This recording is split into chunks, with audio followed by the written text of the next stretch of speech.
Buenas tardes, damas y caballeros, saludos. Hoy vamos a hablar de una marca muy especial que creo que es uno de los referentes de la historia de la fotografía y bueno, todos los que nos gustan estos aparatos pues realmente disfrutamos con esta marca en el periodo que le tocó vivir, ¿no? Os hablo de Contax. Y estas son las dos cámaras de nuestra colección. Estas cámaras, os voy a dar unos pequeños datos sobre su historia. Bien, el señor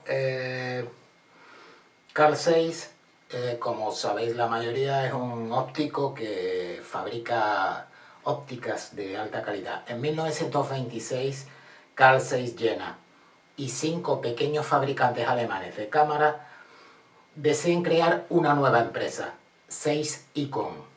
Su idea era plantarle cara a uno de los clientes de Carl Zeiss, Leica.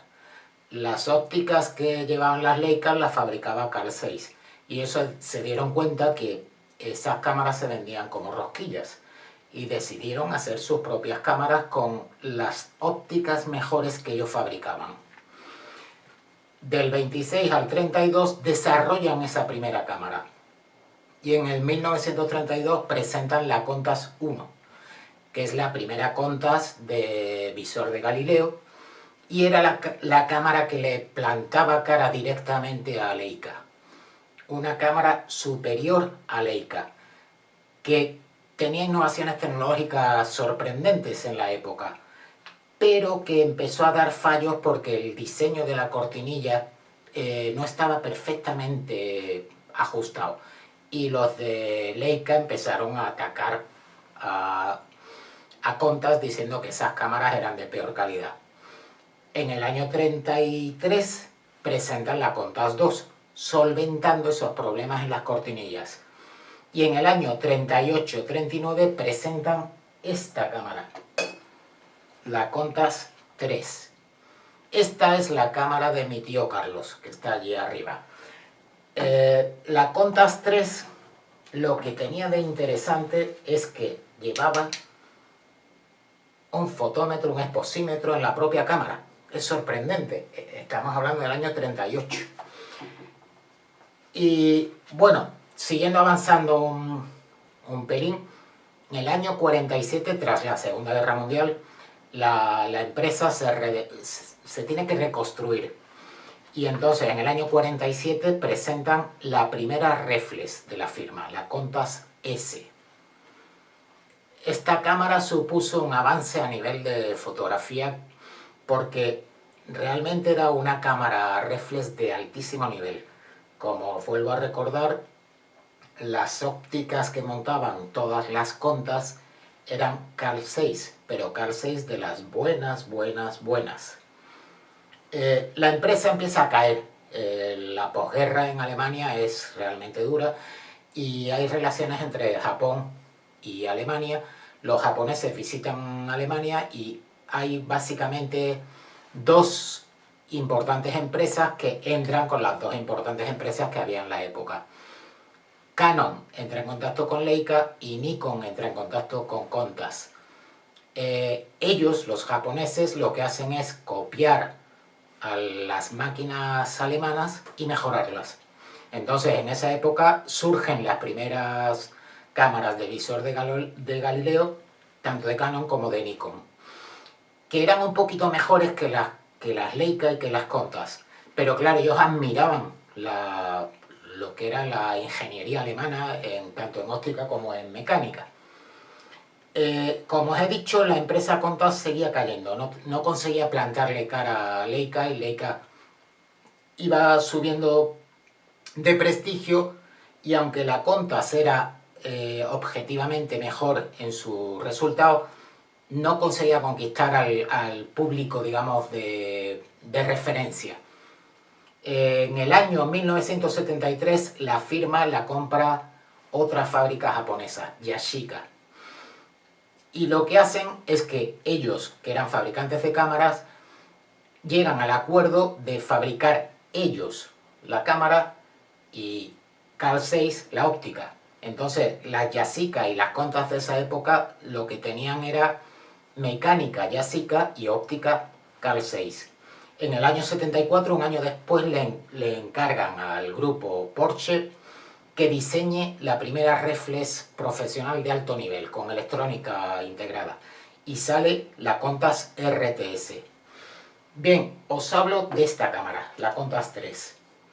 Es del año 38-39. Esta era la cámara de mi tío Carlos. Y bueno, el objetivo, fijaros el tamaño del objetivo. Es un 5 centímetros f2. Carl Zeiss. Esta cámara tiene una historia muy densa. Por lo visto la llevó en el pecho un falangista de la División Azul y estuvo en el frente ruso. Este tipo se la cambió a un soldado alemán por una botella de brandy. Y la cámara la tuvo en su pecho durante el trayecto que hizo en el frente ruso. Por lo visto, este hombre tuvo problemas intestinales y bueno, se cagaba.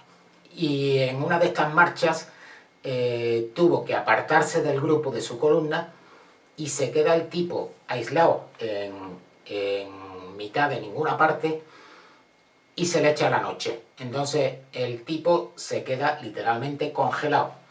A la semana o 2 semanas recuperan a su compañero y la cámara estaba congelada. 40 grados bajo cero, estaba todo destrozado.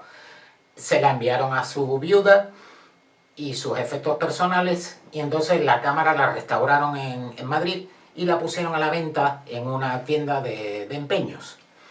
Mi tío Carlos la compró. El señor de la tienda de empeños le contó toda esta batalla y bueno, es una historia realmente curiosa y realmente interesante. Es para hacer una película de ficción con un tipo que estuvo en el frente ruso, ¿no?, de la División Azul. La cámara no funciona, no llegó había que cambiarle piezas interiores y como era un modelo antiguo ya no fabricaban esas piezas. Entonces no se llegó a poner en funcionamiento. Pero la óptica ya os digo que es Carl Zeiss de las buenas. Y esta otra es la cámara de mi padre. Con esta cámara yo aprendí a hacer fotografía de pequeño. Es la Contax 2A. La óptica es un 50 milímetros, ya no ponían centímetros, ya ponían milímetros. Estas ópticas son muy apreciadas. Esta es del 47 al 57 se estuvo fabricando. Fijaros, bueno, es todo metal, por supuesto, la funda de cuero y sobre todo era la ergonomía en el manejo. Era una pieza de precisión de alto nivel. Estas cámaras básicamente ahora las tienen únicamente los coleccionistas y en el mercado de segunda mano están muy cotizadas. Pero sobre todo es la óptica lo que está muy valorado. Porque estas ópticas de la serie 2A y de la serie 3A son por lo visto las mejores ópticas que fabricó Carl Zeiss entre los años 60, 70 hasta casi los 80. La empresa entró en quiebra y al final en el año 80 y... no, perdón, en el 2005 se disolvió por completo. Y no ha habido ninguna empresa japonesa que la haya reactivado. Los empresarios alemanes no han podido rescatarla y bueno, ya estas piezas son literalmente piezas de museo, piezas de la historia de la fotografía. Espero que os haya gustado esta pequeña historia. Saludos.